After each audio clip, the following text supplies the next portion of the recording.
Yes, that's where I saw him. He's definitely ahead. So, yeah, he's ahead.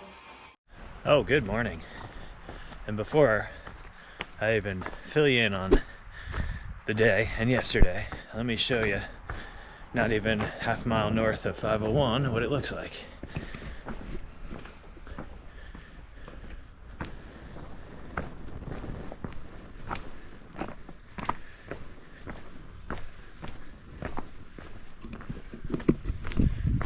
So yeah, those little rocks that get into the sides of your feet or kick back up to your ankle, and you kind of have to look where your foot placement is. They have begun. Not to say we haven't got a little taste of this, but this is where it turns up. But it is now under 100 miles to the Delaware Water Gap, so you gotta look at the positives. Yesterday, really fun. Glad I stayed. If I hiked out in the afternoon, which was my original plan, it would have rained. I probably would have made it 3 miles, and it would have rained and poured and then continued to rain basically all the way up until 7 last night, where it really started to lighten up and maybe just drizzle or just blow off the trees. But made my decision to stay after an 11-mile day pretty easy. There was good crew and pizza. Covered all this last night, but I figured I could explain it better in the morning without a light in my face. So these are the days that you think of, those shorter mileage days, waiting out a rainstorm, played some cards, just a fun day, afternoon into evening. And then sleep was okay. It is still a shelter, it is still noisy, people rolling around.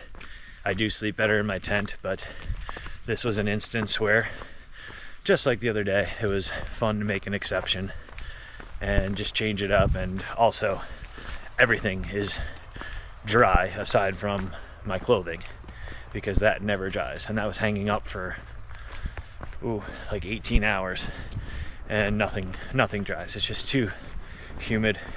There wasn't any sun. So yeah, socks are wet, shoes are wet, shorts are wet, and shirt is wet. But everything in my pack, sleeping pad, sleeping bag, tent, is dry for now. It is 23 and change to Port Clinton from where I started, and as I mentioned, not that far into the day. So it is the goal, or I should say, so the goal is to get there.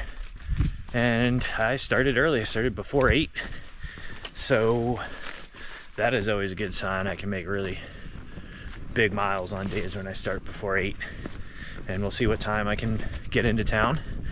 It is going to probably look like this most of the day. Give me a second here, a little junction.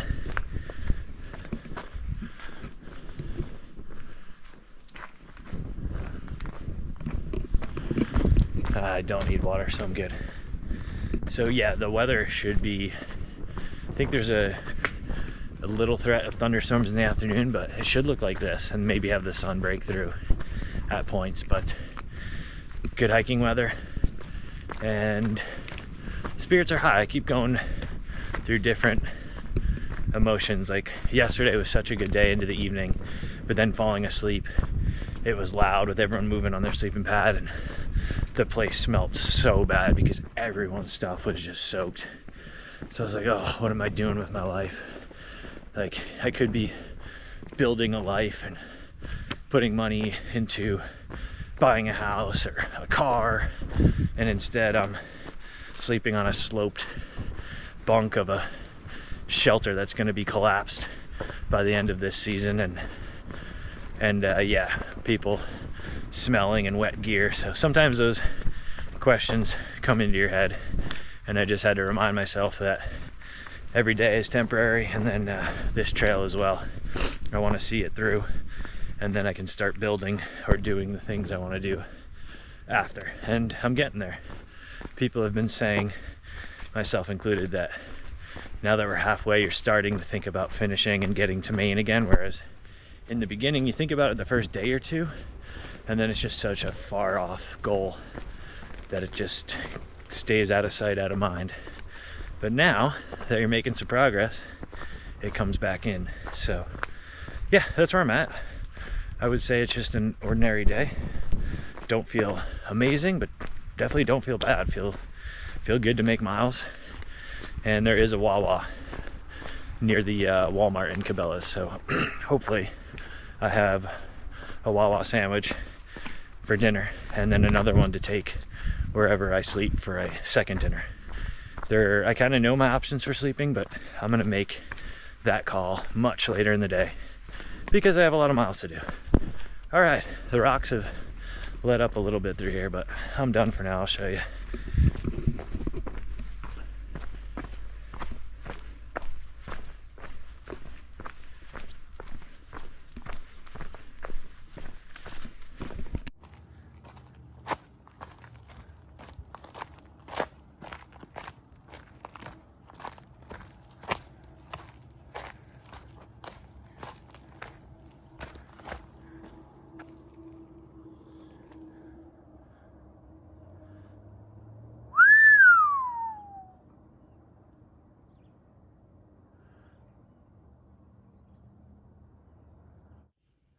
Oh, hey now.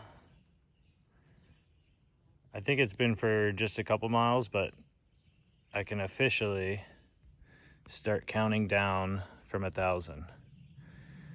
I think from here it's like 998. Don't quote me. It's a ballpark number.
It is just ferns as far as the eye can see. Pretty much all direction. That's that way. I'll skip over to here.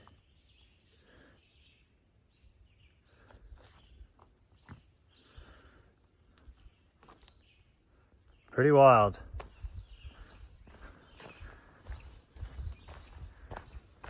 Just trees, ferns, and a trail. And rocks.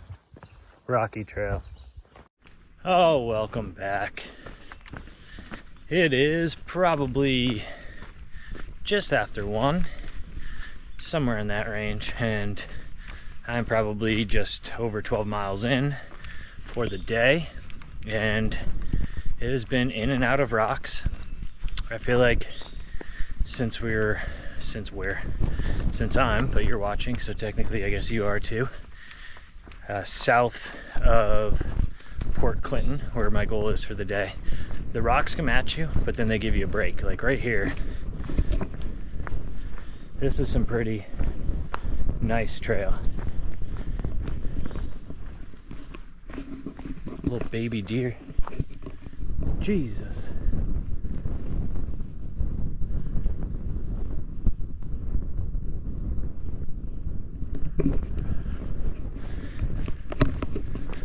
I don't know why they were running towards me, but yeah, it has been flat. You can make good time through here. When the rocks do come in, it slows you down and you get that tunnel vision where you look down, but really not so bad. It's humid, but it's really not too hot for being mid-July, middle of the day. I was at that swimming hole earlier and I was down there by myself for probably 40 minutes, took my shoes off and had some bars for early lunch, and was considering getting in the water, but the rope swing was stuck up on the tree. I could have gotten it down, but it would have been a lot of effort, and 2, it was kind of cold down there, and cold and wet and misty, and the water's cold as well. So maybe if it was later in the day, like now, I would have considered it, but it was a really beautiful spot to take a break for 45 minutes, maybe even close to an hour with my shoes off. And yeah, I really would have loved to camp there yesterday. That was in the back of my mind, but camping there in a downpour thunderstorm would not be fun and not be a swimming day. But if you are watching this and you're through hiking in the future, if you can time it out and you get there on a nice sunny day, it'd be a great place to camp, great place to swim. But that's the life of a through hike. You never know what weather you're gonna get depending on where you are, and views. If you watch a bunch of people on YouTube, you'll see a ton of people that have views at one spot and a ton of people that get rained out, and then vice versa depending on where they are. So that's also life, right? But I mean, don't get me wrong, I could have went swimming. It's not like today was cold or miserable, but it wasn't like summer hot like it had been the last few weeks. So I'm a little baby when it comes to cold water. So I decided not to, because when I got out, I wanted it to be like, you know, that hot 90-degree sun, which it was not. So I'm rambling because today is just walking through a lot of ferns and just deep woods. You're in the woods here in Pennsylvania, and a few hikers are behind me that I've been seeing, and that all stayed at 501 last night. And last time I'll touch on it, but yeah, it was such a fun day, having an afternoon, getting there at 1:30, and not knowing originally when I showed up, but just being done for the day after 11 miles and waiting out a pretty big thunderstorm. Wasn't as bad as it was a couple nights ago when I was in that Swatara army tent. It wasn't right over it like in a red cell, but it was a consistent like 4 hours of, if not more, heavy rain and thunder and lightning. So yeah, that's the story.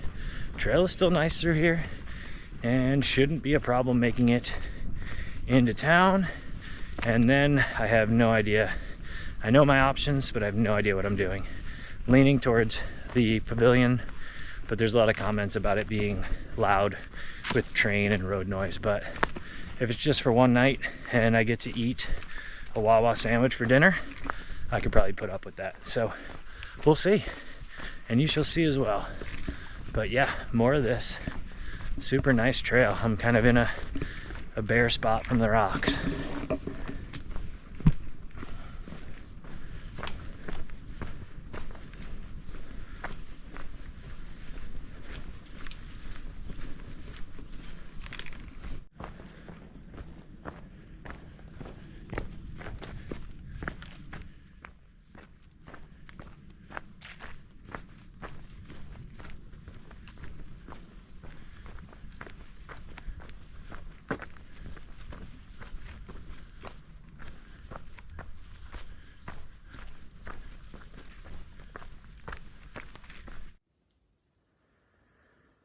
I'm not going to go 0.3 because it's 8.6 to Port Clinton this way. And there's a Wawa and a Walmart and a Cabela's, but I don't know if I need anything there.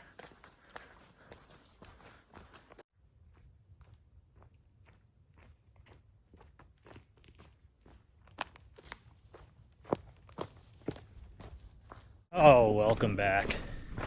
I have started my initial descent into Port Clinton, although the real steep part is still ahead of me. I'm probably just around a mile out from the town crossing, at least, where like you get to the railroad tracks, I believe. And then I'm gonna figure out my plan of getting into town, hitching, because I would love to go to that Walmart, Wawa, and all that. But if I'm staying in town at the pavilion, I could always do that in the morning and then just worry about getting somewhere to get a town meal tonight. So this is something I like to decide in the last mile, the freedom of the trail. I have not decided yet, as I just told you. And yeah, other than that, it's been a fairly uneventful day, and really it is just good old Pennsylvania woods. Lots of fern, lots of green grass if it's not fern, and the rocks in and out.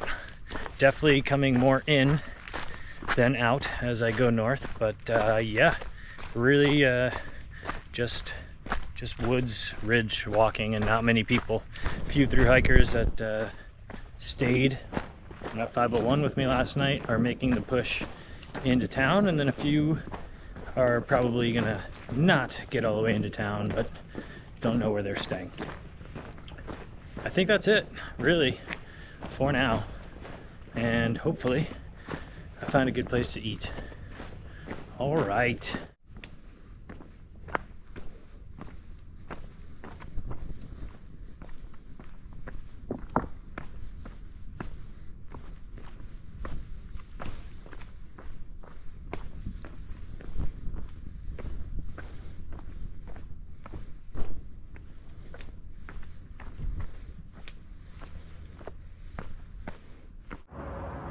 It is steep.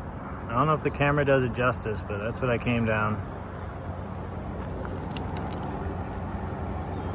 There's the train. I go over those tracks, and I'm in Port Clinton.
I mean,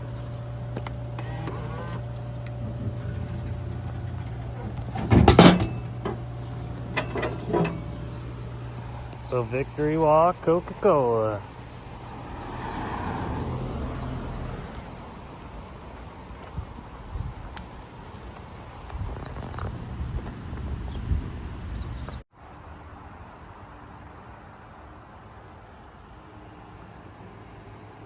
That's pretty awesome.